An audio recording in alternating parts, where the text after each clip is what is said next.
ગઈકાલે સાંજે અમને આ વિડીયોની જાણ થઈ વોર્ડ ઓફિસર શ્રી દ્વારા અને તે અંતર્ગત આજરોજ સવારે જ અમે સ્થળની મુલાકાત લીધેલ અને તે બનાવ ખરેખર બનેલો છે જે તેમના મેનેજર દ્વારા પણ અમને જણાવ્યું અને વોર્ડ લેવલે જે સેનેટરી ઇન્સ્પેક્ટર અમારી સાથે આવેલ છે તેઓ જે દંડની વસૂલાત જીપીએમસી એક્ટ પ્રમાણે જે એમની જોગવાઈ છે એ પ્રમાણે કરે છે અને ફૂડ સેફ્ટી અંતર્ગત અમારે નમૂનો લઈ તેમજ ઇન્સ્પેક્શન કરી અને ઇમ્પ્રુવમેન્ટ નોટિસ અંતર્ગત જે કાર્યવાહી કરવાની છે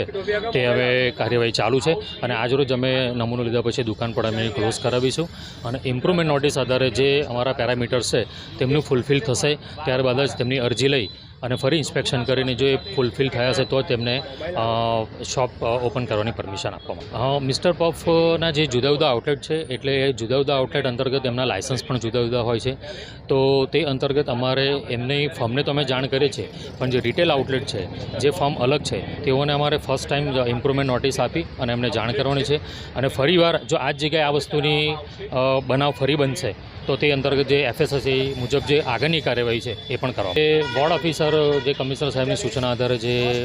દંડની કાર્યવાહી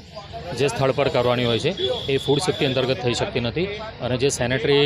મીન્સ વોર્ડ લેવલે જે પાવર આપેલા છે જીપીએમસી એક્ટ હેઠળ તો એ દંડની વસૂલાત એ લોકો કરી શકે.